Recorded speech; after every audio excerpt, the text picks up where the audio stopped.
During the summer, my uncle asked me if I wanted to go, learn the job that he was doing. My mom, she wanted me to go so that I can see how hard it is to work out in the sun. What they did was just started a house from the bottom to the top. I always like working with my hands or just learning new things.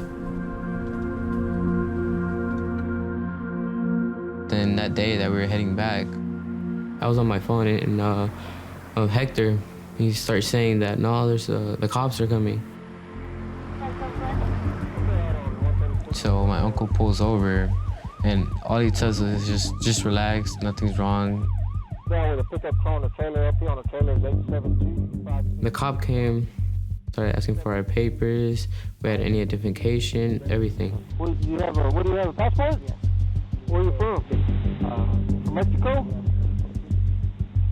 I got 6 subjects. One of them's got a New York State, but the other ones are all from Mexico. I was going to see if you could check them for me. I'm going to let you talk to a 16-year-old right quick. Okay. He took me out, made me talk to Border Patrol.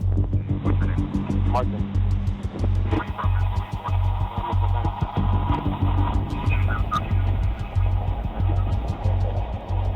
We were all handcuffed, and I started asking the cops, what's happening? What are they going to do to us?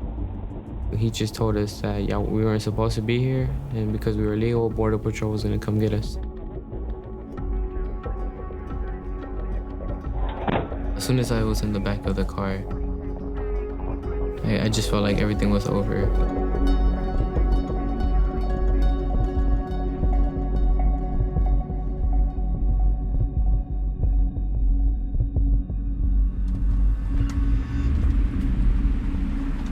That night in June 2019 was the beginning of a long journey for Martin. It would land him hundreds of miles from home. Have you ever been to a stadium? It was like a stadium, but with cages inside, and that's where they kept all the people. And when we walked in there, we just saw people, it's crying. We saw little kids crying. They put me in the cage. I was with around 12 other younger minors. I didn't really know what to think. I was like, is this prison or what is this? I kind of broke down. I didn't know what to do. He had ended up in a massive U.S. Border Patrol holding pen in McAllen, Texas. A bleak picture of conditions for migrant children. We are seeing sick children, we are seeing dirty children, we are seeing hungry children. 60 children say there's not enough food, water, or sanitation. Martin had spent most of his life in the U.S., but it didn't matter. Like tens of thousands of kids who had recently crossed the border on their own or had been separated from their parents, he was handed over to a federal agency, the Department of Health and Human Services. When a child arrives at the U.S. border, they are taken into custody by U.S. Customs and Border Protection, whose mission is to protect the security of the United States. They're not set up to take care of anybody. They then turn that child over to the U.S. Department of Health and Human Services, which is an agency whose mission is to take care of people. I've been reporting on the lives of undocumented people in America for the past decade. These kids are getting sent all around the country. With the Associated Press, we've been investigating HHS's detention system for migrant children. We're going to end up with sort of like a generation of migrant kids who are going to have this kind of lasting trauma. My partners at the AP, investigative reporters Garance, Burke, and Martha Mendoza, have been on this story for years. They obtained confidential HHS data showing where migrant children are being held and how many of them are in detention at any given time. What we found in our reporting is that never before had there been this many children held inside the government's network of shelters for migrant kids. The majority of those kids were in facilities with more than 100 or 1,000 other children. So mass facilities where psychiatrists say kids start to feel like just another number. HHS's own numbers now show that over the past year, nearly 70,000 migrant children have been held without their parents, more than any other time on record, and more than any other country in the world. One of HHS's largest facilities is an emergency influx shelter in Homestead, Florida. That's where Martin ended up in June 2019. At the time, nearly 1 out of every 5 migrant kids in HHS custody was being held there.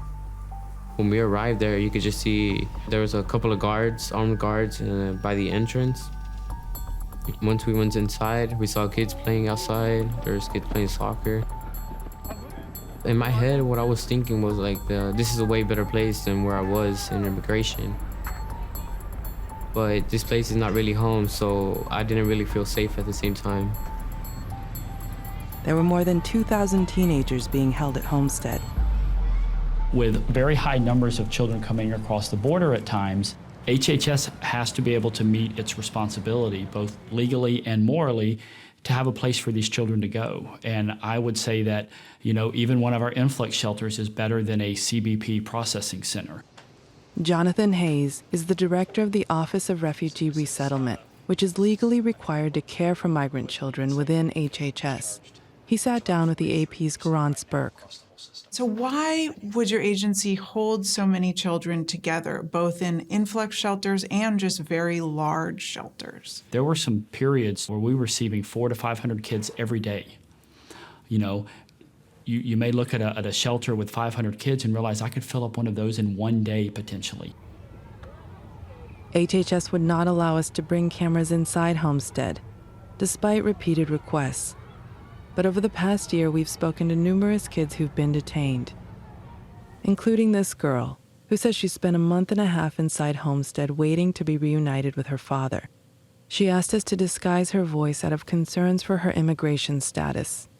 Pues a mí me pareció a la vez hermoso porque, está bonito ahí, pero a la vez no, porque miraba a muchos niños que seguían reglas y todos los días hacían la misma rutina. She says most of the day was spent in classrooms, with only 1 hour of outdoor time. Me sentía como que muy frustrada, como que quería romper las reglas, pero no podía. Tenía que seguir las reglas, porque si no, pues si me portaba mal, pues me hacían un reporte. A la vez se ve como una cárcel, porque me siento muy atado, siente frustrado, desesperado, pues. The mass detention of children at Homestead and other HHS sites stems in part from a little-known decision by the Trump administration.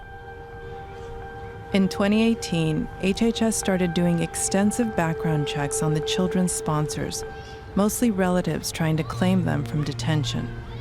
They began vetting sponsors and families to the extreme. Anybody in a house where these kids were going to go to would have to be fingerprinted, background checked, and fully screened, which took a long time. While the extreme vetting was in effect, the time kids were spending in HHS shelters went from a few weeks to months. Some of the additional changes that did come to be, I think did have an impact on kind of slowing down the process in that. But it's always a balance between the safety of the children, but also being able to discharge them as quickly but as safely as possible.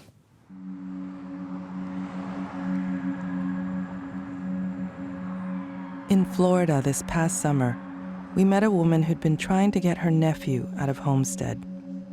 Haré un niño humilde, bien callado, bien tranquilo. Xiomara says her 16-year-old nephew Harin left Honduras because gangs were trying to recruit him.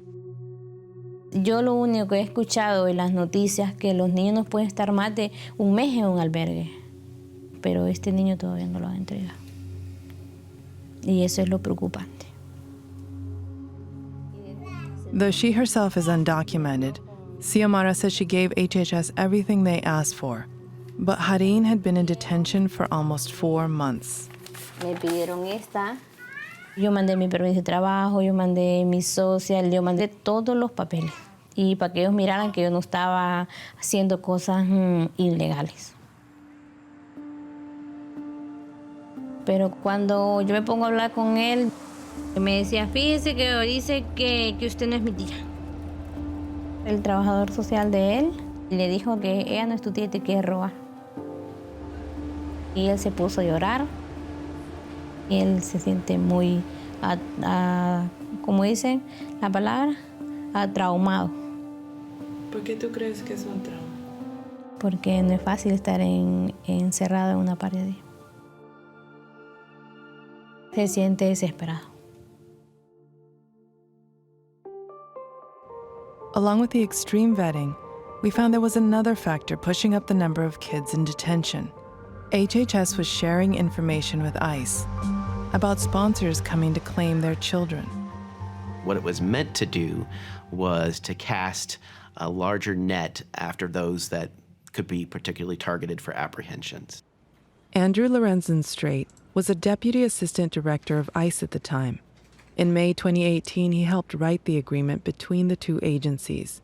I thought we were going to be looking at how we care for kids that may have these issues of being taken advantage of, trafficked, smuggled.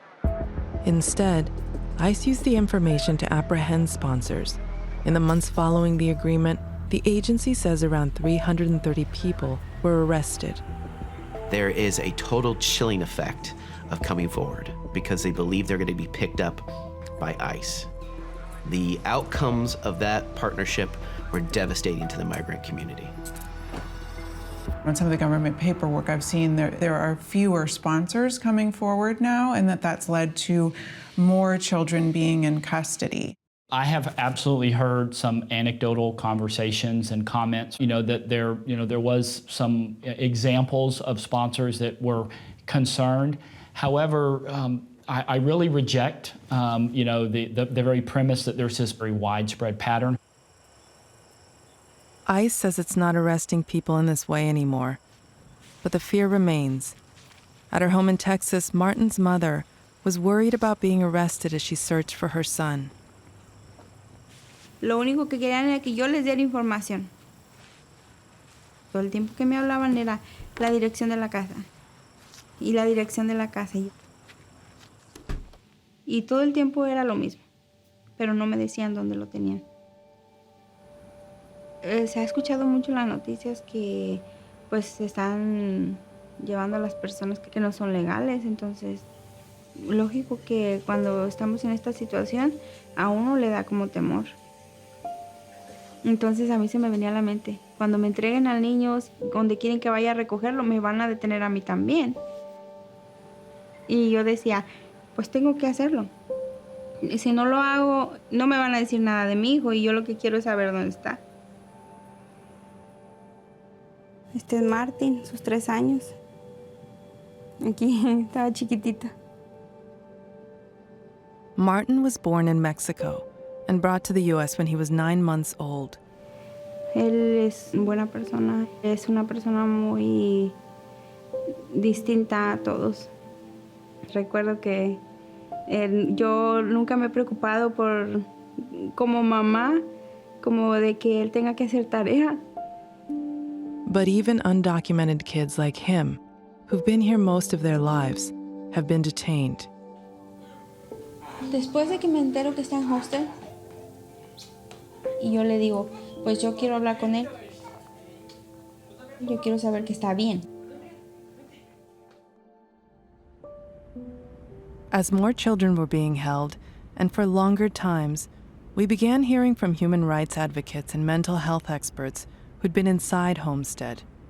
Never have I ever been to a facility that has 2,000 plus children in one place. It's a deeply unnatural state. We've been monitoring facilities all over the country. Neha Desai is part of a group of attorneys who monitor the conditions for migrant children inside detention facilities. That are deteriorating. What we know from decades and decades of research is the way we should treat these kids is in the most home-like setting, in the least restrictive setting possible. Children at Homestead are monitored 24/7 by security guards. Children tell me that they can't walk 5 feet to go to the bathroom by themselves. These children are not free to leave. Psychologist Yanis Castillo was brought into Homestead to assess the impact of detention. All of the children in Homestead said, we are prisoners, we're detained, we cannot leave. It was a very regimented place Children were walking, and there was this one child, and he was crying. So I asked the children, how come I saw a child crying and nobody was addressing the child? And they said that they were not allowed to talk to one another most of the time. And then they're not allowed to touch one another, and they're not allowed to offer comfort. So we tend to see teenagers as mini adults. They're not adults. They cannot regulate their own emotions. They don't think of the future as we do. They think this is gonna last forever. The longer they stay in these detention conditions, the more they deteriorate psychologically. Lo primero que ya no quería estar ahí, me desesperaba. Me sentía, no sé, muy sola, pues. ¿Y cómo eran, dónde dormían? ¿Cómo era el área donde dormían? Un cuarto donde no podíamos ver para afuera. O sea, no se veía nada, pues. ¿No había ventana? Sí había. ¿Y si trataban de levantar para ver para afuera? Sonaban las alarmas. Tienen alarmas las ventanas. Yo me sentía como que estuviera en una cárcel, porque nunca he pensado en una cárcel, pero creo que es parecida. The security around any of our shelters is more to keep people out than to keep people in. Especially some of the older children, these aren't secure facilities. They're impossible to get out of. The overwhelming majority, the near unanimous number of children in our care are grateful. There are now approximately 170 HHS shelter programs for migrant kids across the country, from small foster care sites to places like Homestead. HHS houses the youngest migrants, infants and toddlers, in a handful of facilities they call tender age shelters. We were recently given rare access to this shelter, holding babies and teenage mothers in San Benito, Texas. This is our busy hallway. There's constantly children playing, nursing, eating. Melissa Aguilar is the director of shelter programs for Comprehensive Health Services, a private company that runs the shelter. We focus on 0 to 17. So we have mothers in care. We have the capacity to service pregnant teenagers. And they can also care for their babies here. A staff said it earlier today, and she said it best, that the children are borrowed. They're borrowed for our purpose, right? So a lot of times when something is borrowed, you take care of them better than you would something that is your own. The company runs 5 other shelters, including Homestead. And among its leadership is former White House Chief of Staff John Kelly, who'd backed the policy of separating kids from their families at the border. Over the past year, the government has paid CHS nearly $300 million. By its very definition, when you're for-profit, your job as a company is to make a profit. So some people might say then, isn't there then an incentive to detain kids? There is a profit, there is a price incentive, but it's not a detention incentive. The question about is there incentive to detain children? Absolutely not. And I think that it's so important for everybody to understand that we're not detaining children, we're not separating children, we're caring for children. Morally, ethically, is it okay for a for-profit company to make money from holding children in mass facilities that they cannot leave? They're not the ones determining what kids are coming there. They don't really have as much say over who stays there. We can move kids in and out if we so desire. Am I personally opposed to, for a for-profit company? I've thought about that question, and honestly, I'm not. And at the end of the day, when you get down at the shelter level, you're basically talking about just a bunch of social worker, child welfare experts who just want to help care for the kids. We know from the American Academy of Pediatrics that there's no amount of time that it's safe for children to be detained. We know definitively that detention harms children, that every single day that children are there, those impacts compound. Recently, HHS's internal investigator looked into the issue. They took a look at this shelter system and concluded in their own report that the mental health needs of these kids was not being met. Some kids were getting stressed out to the extreme, inflicting self-harm, becoming extremely withdrawn and depressed. Beyond the mental health impacts, there have also been documented cases of physical and sexual abuse at some HHS shelters, and the AP reported that children and families are now suing the U.S. for hundreds of millions of dollars. As for Martin, after almost 3 weeks in detention, he found out he would finally be going home. On a Saturday night, I was going to sleep, and they woke me up like around 10:30, and they're like, "You're getting to leave." Y estaba desesperada porque se tardó más de lo debido el avión. Y cuando él llega, en realidad ni lo conocía. O sea, yo creo que estaba tan aturdida porque no lo vi. Pero ya por fin cuando lo vi, pues sí, me dio mucha alegría. Ya me sentía como que el alma me volvió al cuerpo. When I saw them, I just like ran to her and got to hug her. Just stared at them, didn't know what to do. Before, I didn't really like miss my mom because I get to see her every day. I didn't feel like there would be that empty space where you actually need that hug from your mom. The first 2 weeks, I didn't really get to sleep. I was still like confused about what was happening. I wasn't really stable. I'm still scared that something bad could happen. Like, I don't feel safe anymore.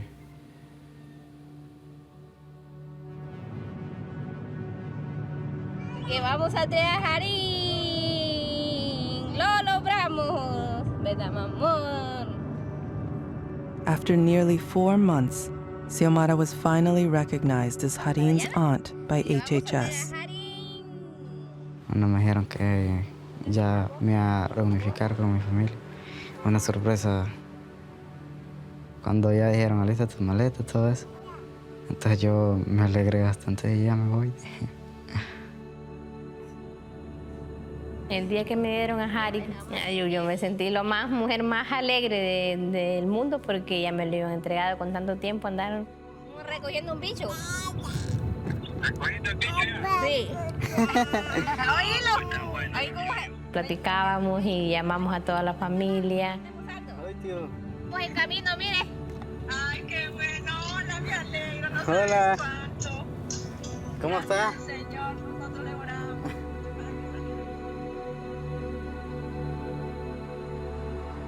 El primer mes, todos los días, hablaba de hostel. Me costaba dormir. A las 5 de la mañana estaba levantada. Él soñaba que le hablaban. Y le decía, ¿usted qué le pasa? ¿Se siente mal para ponerle un consejero?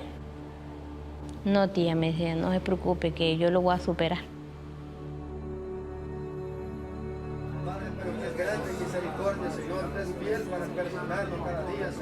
Un poco recuerdo cómo era, bien ahora. Ya yo me he olvidado todo de Hunter y todo.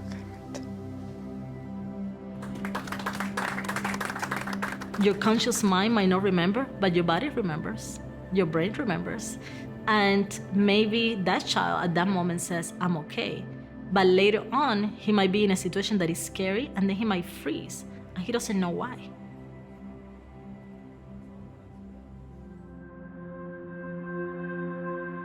We visited Martin 2 months after he came home. He and his family asked to see the footage of the moment when he was first detained.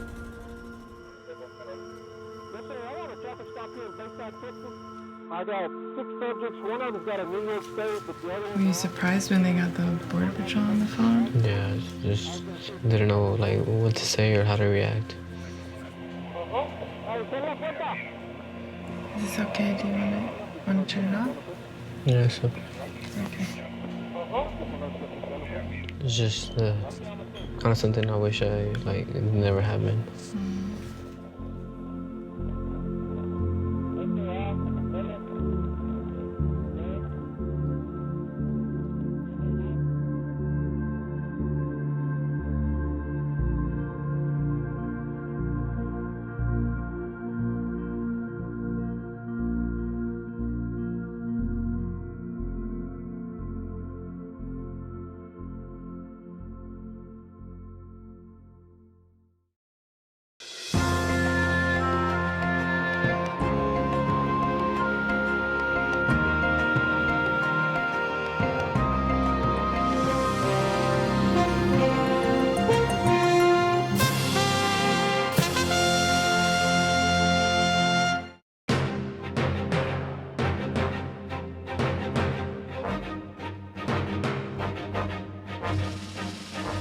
For more on this and other Frontline programs, visit our website at pbs.org/frontline.